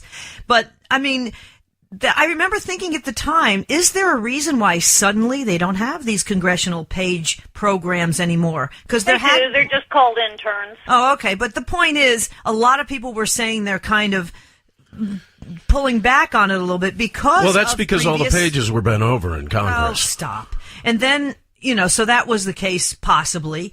And then you also have a situation where there's just absolutely no accountability on anything, and it really does need to be, the swamp does need to be drained, whether you like Trump or not. Well, look, we don't have a full clue of all of the benefits that both houses have crafted for themselves. They have a free gymnasium, swimming pools. They have people that deliver their medicines and and do their grocery shopping. You know, what they pay and don't pay into health care, into Obamacare, whatever. They have their allowances. They are all given an immediate iPad the first day they are sworn in as a junior senator or a junior congressperson. And a lot of these funds, by the way, are just taxpayer funds, but there are lobby groups. There are major corporations out there that pay into kind of quasi-political action committees that support the Democratic caucus or the Congressional Black Caucus or the Republican blah, blah, blah, or the Freedom, see what I'm saying? Mm-hmm. So there's a whole lot more monies that are coming in way beyond that of the taxpayer. So when it comes to favors, we don't have a clue of what those favors or unspoken benefits really are. You know, let me throw out something to both of you as well as the listeners to kind of think about, but I'd like to get you guys your opinion on this. If we were to eliminate three things in our federal government, number one, well, not you can't eliminate it, but we would enforce term limits. Now, Denise, I think you disagree with me on the term limit thing, but let's say that we would enforce term limits. Secondly, abolish the lifetime pensions. You have benefits while you're serving, but when you go back to the public sector, you don't have a federal government pension and benefits for life. Abolish that. And then thirdly, abolish lobbying. Now, if we did those three things, what do you see happening to the swamp? Well, first of all, when it comes to term limits, I really don't have a problem with the term limits. I think there necessarily ought to be. However, the voters are the ones that are stupid because they keep voting in everybody. So they're not practicing their own term limits. In the case of John Conyers, for instance. So if we don't have educated voters, and therefore we need term limits. The second problem is we are not charging the members of Congress for what I would call unearned income. To have access to a state-of-the-art gymnasium, for instance, we out here have to go pay $100 a month. They pay nothing. In fact, our taxpayer dollars paid for their gymnasium. So attach a value to that, and that goes to them as unearned income. The third thing, when it comes to lobbying is free speech, whether we like it or not. Yeah, but but you cross a line when it involves the dollar. But see, I come from radio, and back in the 50s and the early 60s, they had payola and plugola that Congress was really quick to get rid of. Because if you paid for play, if you were paid to play a song, they said that's illegal. Lobbying's the same damn thing. I mean, you can't do that. Why should we be able to lobby lawmakers to do what they want? Well, there's nothing wrong if you lobby. I mean, if I come to you with an idea or a cause that I think is important, I am lobbying you for your support. Yeah, but not paid. It's different if I come in with that idea and I go, I tell you what, if you'll get on board with me on this, I'll make sure that you've got $250,000 that you can work with to do whatever you need to do. So I go back to something that Denise didn't address, and that's the lifetime pension and benefits that these guys get. Where can you go work for 2 to 6 years and end up with lifetime benefits? I don't know of any. No, there should not be. Normally these people come to a legislative position. They're voted in, and they come from private enterprise. Mm-hmm. So they already had some business, on their resume to start with. And then when they leave, they go right back to something very similar, or they go to a law firm, which are 9 times out of 10 not law firms, but they're lobby firms. Right. Didn't Trump try to restrict that, though? About 8 out of 10 laws that are written and introduced are not written by legislators. They're written by lobby operations. All right, now this brings me to, Denise Simon, to the CFPB, the Consumer, whatever it is, Protection Board. Hold on. Because that's what this is. This is a way to funnel money from the government, basically launder money, in my opinion, that Barack Obama put in place. And most of it went to Democrat causes. I know I'm switching gears a little bit here, but people don't know about, I didn't know about this. I'm watching TV all week where they have this big uproar about the CFPB, and I'm going, wow, I sort of remember it, but I didn't think it was that important. This is pretty obvious why the left, the media, the fake news has a problem with it, because it was put in by their savior, Barack Obama, and mostly it's a way, essentially, to launder money into Democrat causes. Pretty much. Without any That's why it was a scandal when he did the what do they call it? They were on vacation. He put the secretary in there. Right. Yeah, I know what you're saying. All right, well, ladies, go back to my initial question. Recess. If you enforce term limits, if you abolish lifetime benefits and pensions for elected officials, and you eliminate the ability for lobbying to have the factor of the mighty dollar, what does that do to Washington, D.C.? It would substantially alter the nomenclature, which is precisely what we need to do. But maybe the means to fix that is you make it a mandatory requirement that as long as they are in government, for any government employee, they have to go to a blind trust. Yeah, because they make more money in investments coming out of the committees that they're assigned to than they do in their salaries. All right, Denise, when Tom Del Beccaro was on with us last half hour, I was starting to say as the saying goes, as California goes, so goes the country. So let's sort of go full circle here. Let's look at the tax reform package, which is going to hurt mainly Democrat liberal states. And I contend that it's unfortunately going to cause a lot of people from the Northeast to move down here, which is the reason why I moved to Georgia in the first place. And I thought I was. In your state of Florida. Besides that, of course, that was the biggie. But seriously, it was the reason why Don didn't go to New York. I mean, this is ridiculous. In a way, I'm wondering if this is going to really actually, in the long run, hurt red states. I don't necessarily think it will. We can't know yet all of the carve-outs that were put into the Senate bill, okay? Now, just because it passed the Senate night before last or last night, whenever it was, doesn't mean that it's going to pass the House. The two have to, the House did theirs, the Senate did theirs. Now they have to be merged. And they've got, just a couple of weeks really left if they want to do this before Christmas break. And they want to go home for Christmas, so they'll get it done. I don't disagree, but we also don't know what is going to stay and what's going to go. And what carve-outs are going to stay in there and which new ones are going to be imposed. We have no idea. So we have two different versions, and I don't think that we could get into a necessarily panic yet on this tax bill by a long stretch. I mean, there was money in there for Hillsdale College, and there's money, it just goes from the sublime to the ridiculous. And, I think probably the House version is a little better than the Senate version from what I can see. But at least the Senate version had the individual mandate in there. The individual mandate is, in fact, essentially a tax credit / tax refund.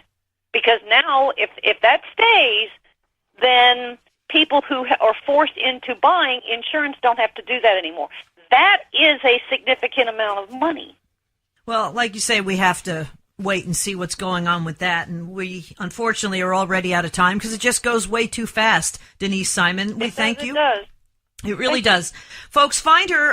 Her show is the Denise Simon Experience, heard Thursdays, 9 to 11 Eastern Time in the evening on TalkAmericaRadio.us. And, of course, Don's show that he does driving home with her, the Situation Report, the Drive Time Sit Rep, which will bring everybody up to date. You do that a couple times during the week as well.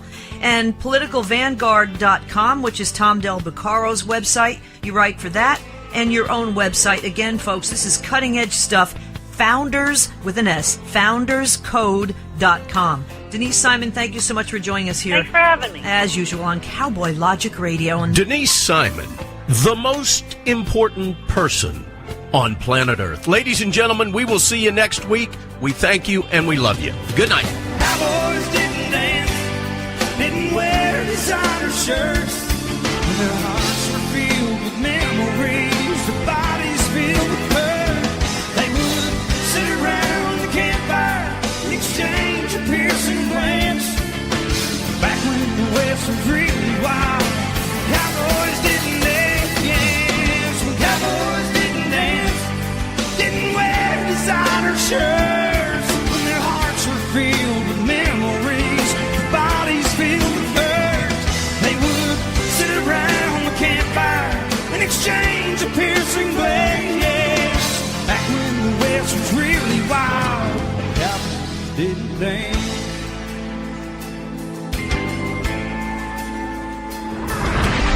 Check us out on the web at cowboylogic.us.